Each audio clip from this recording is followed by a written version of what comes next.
right, everybody, welcome back to the Getting Ahead of Ourselves podcast. Yeah. It's me and it's Kyle. It is Kyle. Hello. Yeah. I'm Kyle. It's always just us because this podcast was born out of boredom and not seeing our friends, and boy, has quarantine reminded us that we could be making this podcast again. And yet we haven't. Well, here we are. We're just slow to it. Yeah. But In we're fairness, I was just say we haven't really done much of anything for a while. We're only just now getting back into the let's do stuff mindset. yeah. It's hard. Maybe we should have a getting ahead of ourselves on the future, but it's only depression. What do? Like the future of depression, or just like the most depressing future? Like we just have like a dystopian future off where we just try to come up with the worst possible scenarios. No, like what does the future look like if everyone is only depression? I feel like we're gonna see that in action. Yeah, I was gonna say we don't have to talk about it. We just have to wait for Gen Z to grow up. But anyway, we have other topics. And Good morning, everyone, or whatever time it is. Good morning. So, funny story. I was looking through like topics and like racking my own brain because sometimes I just have to like sit in a room before I think of something outrageous that like I want to talk about, but it doesn't make any sense. Yeah. So we talked about all the smart people things like cloning and DNA stuff and 3D. We talked about like what smart scientist people obviously talk about. And definitively proved that we are not those people. Right. So my list as I sat in a room writing things down got incredibly absurd. So I have many things for you to choose from. Okay. But I am fascinated. If you're here for an interesting scientific theoretical podcast, kind of just like take the science and throw it out. This is all just absurdist theoretics about... This is a podcast of wild speculation from people who have no idea what they're talking about. In case you're stumbling across this episode for the first time, which does happen apparently on our podcast channel. I didn't know that. I'll like feel out the comments for this one to see if I'll move forward. But as an example, I just have, what if you could just eat anybody? Like, what if people were just consumable? What if you were just what if someone could take a bite of someone as if they were a sandwich? I have a relevant conversation to this, but I'm not. You do not. I do. But I'm not going to get into it unless it's the topic we're going with. All right. Well, if you pick that number, we can get into it. But yeah, just you've heard the story. It's John's restaurant idea. Oh yeah. Have you not talked? I think you've talked about it on the podcast. On this, I've talked about it on podcasts, but I don't know if I have on the show. The more we talk about it, the more I'm going to have to say it. So move on. Right. So anyway, so that's just an example. People are like, oh yeah, I love this science, and here I am like, what if we taste like sandwich? so here we are. Allison shower thoughts should be its own subreddit. It's just going to be. It doesn't have to be absolute subreddit. It's nonsense. This podcast. That's true. So here we are. All right, let's pick a topic. How are we doing this? All right, we have. So we have one. You get to pick a number between 1 and 14, including 1 and 14 that isn't 7. And we're going to talk about that topic. Reference no one will get. Nope.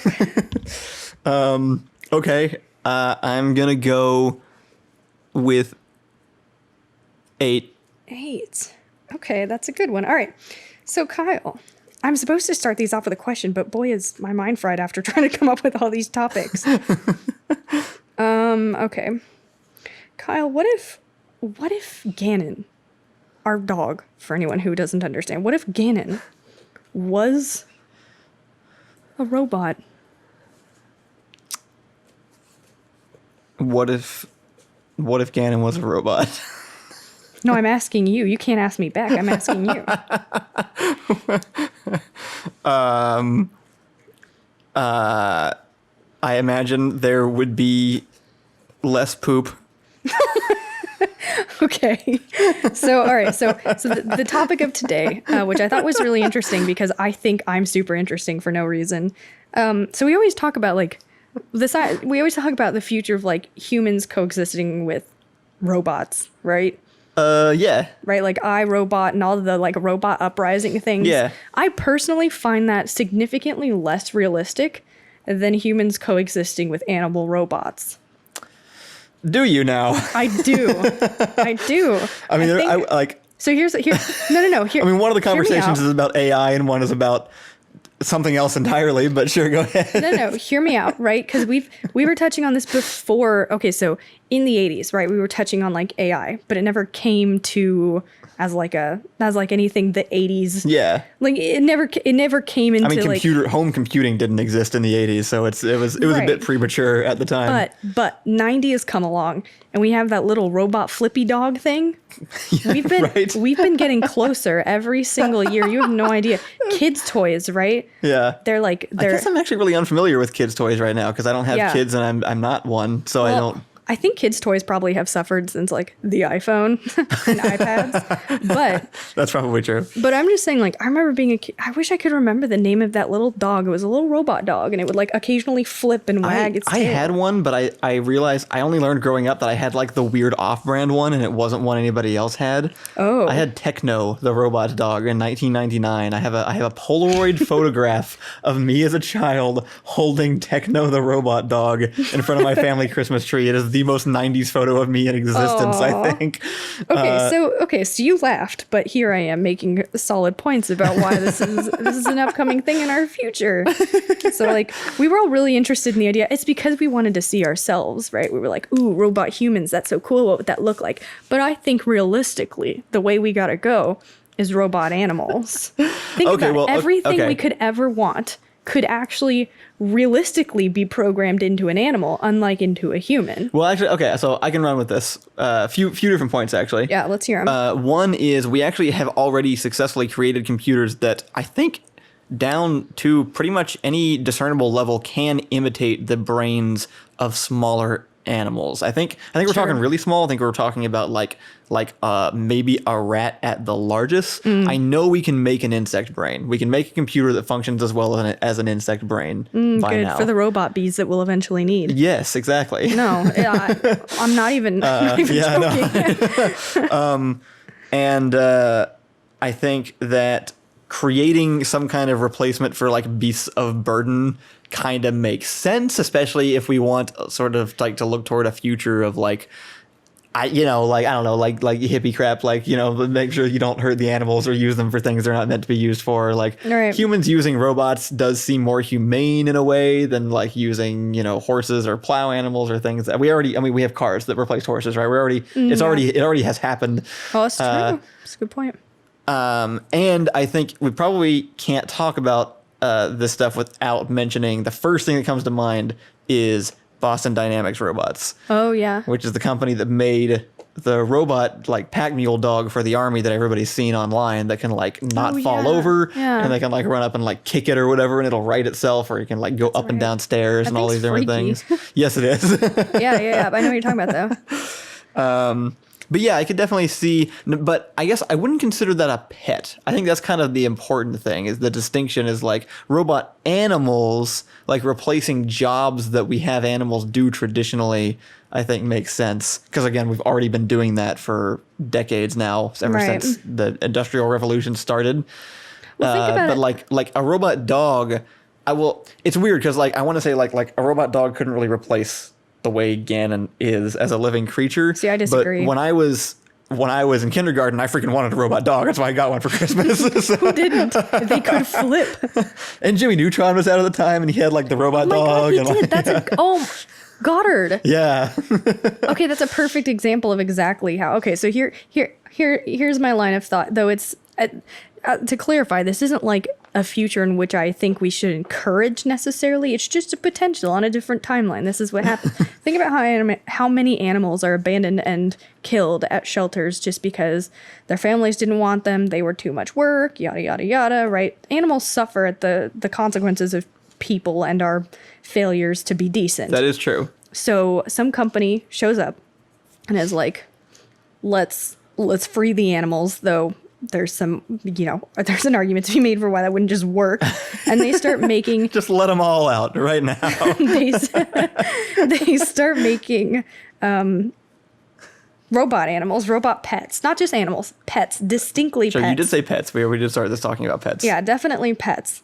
I think this is a great idea. You can't abuse them because they're robots, but they can still show you love and affection. They can still be programmed to be needed to take care of. They could give you responsibility and affection. Like, look, we all saw Her. I mean, if you didn't, then You definitely, if you're listening to this podcast, you definitely saw her. There's just like no way you haven't seen her. There's also related. There are far too many animals on this couch right now. Yes, two of the three animals we own are currently fighting to sit in Kyle's lap. McCree is failing, the cat. But anyway. But yeah, no, I think okay. So I definitely think that there's some like. I think making animal AI is a natural step toward making human AI or natural AI as well, probably. Okay. Because, I mean, it would have to be, right? Like, you're working your way... I mean, it's one of those, like, multiple intelligence things, like, what is intelligence and how advanced is any one brain compared to another one? But it seems like we probably... Actually, I don't know. I guess... Is there any downside? Downside to just having robot animals? Yeah. I guess it depends. Because, like, what if you messed up, right? This is kind of what I'm thinking of is, like, what if the secret to intelligence, because the main problem with making AI in movies is that like they make it so that it can learn from itself and it can like never die, and there's no actual like physical like genetic limitation on its intelligence because it's a computer and its brain works differently, so it can like just keep learning on itself. So what if you just accidentally end up with a race of like super robot cats or something instead? we just create our downfall through robot animals instead of robot people. I've personally never, well, I think the difference is that like I think the only risk that occurs in that people talk about is that humanoid robots run that risk because we decide that to make them as human as possible, we need to instill them with a replica of consciousness. And that's what we worry about, is like it developing into things like empathy and understanding and emotions. And that's why that's dangerous, because when things develop those things, they eventually start wars and take over the world. But animals wouldn't do that the same way. We're not trying to instill a like humanistic consciousness desire. We would instill things like, more basic things. So I guess it depends on like how much of a separation there like really is between the minds of animals and people when it comes down to it. Like there's no way to not get like really like philosophical about like what is intelligence and what is consciousness. Right. Talking about this, even when you're talking about like a robot dog, because then it comes down to like what is actually the difference between like a dog's brain and a human's brain. I think it physically is simpler, right? Like that's kind of the like if you were to hold a dog's brain and a human's brain, like the dog's brain is physically less complicated, I think. But I know there are animals that aren't. Like dolphin brains are at least as complicated as human brains. Are they? They are. You can actually this is not really like the basis for it exactly, but you can look at photos of both of them and they look like pretty much identical. You're talking about like literally biologically complicated? Like, because nobody really knows where the human consciousness comes from. So the best we can go off of is what it physically looks like. And so people think that like probably the more connections you have within your brain, the more surface area your brain has, it's like that's contributes towards the level of intelligence. Yeah. So human brains have like all the folds in them and stuff, which actually makes more surface area. Right. And dolphins have kind of the same thing, whereas like you have like dogs are smooth brains. Well, I don't know if but some animals are. It's actually a thing. Like I think if you take like a chicken brain, it's like a weird little like smooth thing. Oh, honey. And so they're not quite. They don't have as many like neurons and stuff. Right. But that's not like solely what does it either. Otherwise we would have like neuroscience would have been solved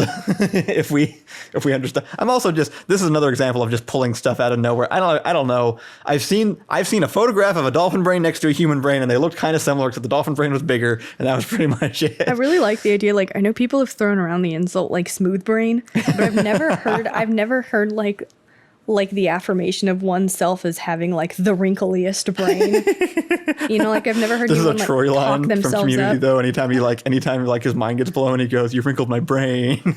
That's his line. Oh, that makes a lot more sense now. But like, okay, so like whales, right? Whales have bigger brains than humans, but compared to their bodies, they are much smaller and they don't have as many like folds in them. And if you watch a brain develop over time, like an infant human brain is smooth and your brain gets wrinklier as you get older because that's what's forming the neural pathways and stuff. This thing about whales, it doesn't matter because whales are 100% aliens, or at least as much as an alien as anything could be. Anything that lives underwater should be treated as a space alien, I will. This is something I'm hard and fast on. Everything underwater is essentially its own planet, which I actually have as a topic. Okay, yeah, no, that's a good one. It's essentially its own planet, and so we just don't understand. Whales sing to each other constantly as a form of communication. They're so far evolved us. You know what? It's like first you start off smooth brained, then you like develop into human with our wrinkly brains, then you turn to a whale. Do whales have smooth brains? I actually don't know. Whales are also very intelligent. Brains. I have no idea. I just know their brains aren't as like the brain to body ratio is smaller, but I don't know if that. So general statement. That, do you think you're smarter than a whale? I think that So I don't know because I can host a podcast, but I also can't walk through my own gym without slamming my feet into like 8 different things. And I can't explain how any of this equipment works that I'm using. Sure. And well, I think that's interesting because like I have thumbs. I have the beat there. It really matters on the territory, right? Yeah. Like in a whale's territory, you're pretty dumb. in a podcast territory, I don't think a whale would be much use. People would 100% listen to a podcast of only whale noises. I'm pretty sure that exists. You could buy it. For shame, you're right. Okay, well, that's a human podcast. The whales might have us whales. Beat also on podcasts, That's a good actually. Point. The one example I decided to come up with turns out whales literally beat us, and therefore I think we can accept our failure. I had another direction. I had a thing I was going to bring up, and I'm free. Oh, right. Okay. So I think there are two different categories of like robot pets that we're talking about here. Mm-hmm. One is what we're picturing with like Techno and Goddard, and it's like a metal dog that acts with personality or something, right? This is the distinction between, so in Halo there are artificial intelligences and they're really hard to build. Yeah. And then there's virtual intelligences which seem intelligent, but they're not really. They're not actually smart. They're just really, really, really complicated computers that can really convincingly imitate intelligence, but they are not actually conscious. Right. So I feel like that's kind of what we're talking about in the area of like 90s style robot dog, right? Yeah. It doesn't actually have feelings. It just can do a really good job of imitating them. So, but the second kind is going back to my favorite reference to make on this podcast, which is Westworld. Oh my goodness. Which is just a fully artificially generated creature that is like, I'm actually never entirely clear on exactly how the Westworld things work because they're like definitely like flesh, but then there's like a computer on the inside somewhere. They really, they can't get too far into it or else there'd be questions. But you have like that kind of thing, right? It's like the idea of like I've heard like the idea that robotics and genetic modification probably merge into a single science at some point in the future. Yeah. Where it's less, because at some point you get so detailed in your robotics that you're actually just generating like organic matter. I'm going to make an argument for you. Okay. I would argue that we don't actually have to get that complicated with animals because people, for whatever reason, and I think probably for more than anything, like to humanize animals anyway. Animals are probably really, really simple, but humans choose to see things within them that they don't necessarily have. Take, for example, 100%, like Tiger King, right? All those people on the show really feel like those tigers have like love and affection and empathy for them. And would snuggle them, in bed at night when realistically that probably isn't the case because tigers haven't really domesticated. I mean, I know there's more in our society than there are the other word. In the wild? Out there, yes. In the wild. Right, no, but like the tigers aren't like... So we actually apply our own feelings onto other things. So with a robot, think about Neopets. That's what humans do, pretty much. That's our thing. We humanize things. Like if you had an animal that essentially functioned as well as a Neopet, but was more tangible and looked like a dog and was like a robot, you don't think that people would like successfully bond with them? How well do you remember Neopets functioning? I never actually had a Neopet. I was just using it as an example of like online pet things. Okay, a Neopet was a PNG image of a creature. It never looked sad or anything? It did when you didn't feed it for like 3 years. But did you feel bad? I mean, yeah, because the cartoonist had drawn a different version of it with a sad face, and so it made me feel sad. That's what I'm talking about. But that's just techno. That's just 90s robot dog again, which you can buy that now. I know, but my point is that you don't actually have to put that much work into it. Like our animals, we can see, feel well, you say that, and but sad, but if they don't ever... if Ganon just had an LCD face that just occasionally only displayed one of 3 emotions, it wouldn't feel quite the same way as like having a dog. I think you and I disagree on this because of our discrepancies with like being empathetic or non-empathetic people. Yeah. Someone could show me like a very small rock and my response is going to be like, oh my God, it's so cute. It's so small. I love it so much. Because it's like tiny, right? And someone shows you a small rock and you're like, why have you wasted my time?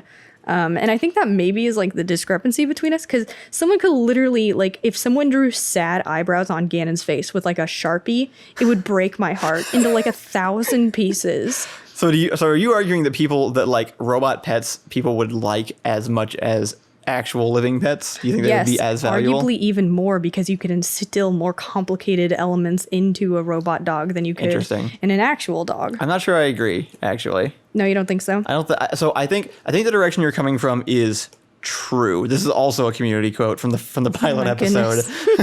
All our podcasts are just you quoting. Never. The next podcast, you're not allowed to have any of your own thoughts. Only quotes. Only quotes. It's from like the first Winger speech though, where he's talking about like I can show you this pencil, name it Dave, and then do this, and snaps it in half. It's like, and you all die a little inside. I did cry when that happened. No, that's a good point though. And but did you feel bad when he did that? When he named it Dave and then broke it in half? Did you feel bad? I mean, yeah. There's like that little tinge of like, yes, like my point being like humans can definitely anthropomorphize literally anything. Right. But there's that intangible element that comes from unexpected behavior, you know, that like something that comes externally that you can't necessarily anticipate yourself. And that's kind of why people like cats, because cats are weird little alien creatures and they have their own personalities and do stupid things that make you angry. Yeah. I mean, you don't think we could program like a sort of random action element into an animal, into a robot animal? Well, so first off, this podcast is not about what we can do. This podcast only operates under the assumption that this will definitely happen to someone. Okay. So yeah, no, I think so. I guess the question is, in the future, when we definitely can almost fully replicate or completely replicate this, what does that like? How does that compare to an actual animal? And I think what it comes down to is how much power do you want to give people, and how much of the life experience and the actual enjoyment does it take away from that? Because what's the benefit of having a robot cat versus a real cat? What's the benefit? If they functionally operate exactly the same and you can't tell the difference between a robot cat and a real cat, why would you specifically pick the robot cat? Like legitimate, like what's the question? It doesn't die. True. You can't hurt it. True. It doesn't get sick. It can it can still love and show affection. It can be programmed to need things like food and need to be taken care of, which is why a lot of people get animals. Right. Or theoretically, you could program that out of it. Yeah, you could, but a lot of people get animals so that they feel like they have a reason to exist. Yes. I think that's the point I'm getting at. That's the point I'm getting at. I think well no, I think the point I'm making is that like I think having a robot pet, I think the part of the appeal of having a pet, I think, is that this thing like relies on you in a way. You don't think we would? I think it's the imperfection, right? It's why like the like. But you just felt like you got sad when you didn't feed your Neopet. You would still feel like it relies on you. I got briefly sad, and then I was like, oh wait, it's a PNG, and then I closed my web browser because it doesn't matter. You know what? Maybe Kyle, you're a monster. That could be it. But you understand what I'm saying, right? Like there are things that like. I've gotten stuff from pet ownership. I feel like I've grown as a person. I've had relationships with animals the same way I do with people, but like simpler. Mm-hmm. It's a little microcosm of like you get things from other people being imperfect. I feel like if people had the power to go like, I'm tired of dealing with you and deactivate their cat for a minute, or if they had the ability to not feed it and nothing happens, or never having to deal with the fact that your pet has a short lifespan and eventually it's going to die and you're going to have to exist through that animal's entire lifespan. Like, all of those are like these really quintessential parts of experiencing having a pet. And it adds to it, even though it's like painful and it's annoying and it can kind of be like the negative parts. It's like, it'd be like, programming your own perfect girlfriend or something. It's like, you're not really getting the whole experience by making your own human being that does literally everything you want and that you have total control over. Yeah, that's a good point. It's the moral at the end of every story, which is that the best parts about being alive are that the worst parts exist. Right. Yeah. Yeah, no, I think that's interesting. I think it's a good point. Yeah. I don't know if I 100% agree with all of it, but I think it is good. And I think we are about out of time. I think you're probably right, yeah. So yeah, that was enjoyable. Weren't you supposed to like wrap these all back around to some topic that I don't remember? Yeah, I was just thinking about what was that supposed to be? How was to, it like to Buddhism do that. or something? Yeah, it is supposed to be Buddhism. I'm supposed to connect everything to Buddhism. Crap. Well, I'll give you. It's been too long. I forgot. Total of 2 minutes. I forgot my duty. That's okay. Okay, animals, robot pets. Meaning of life. See, it's kind of a cop out because I think the easy version is like, I think Buddhists would agree with the points that I make. You don't think? But I can do that on pretty much everything. Well, we would essentially eliminate animal abuse. So.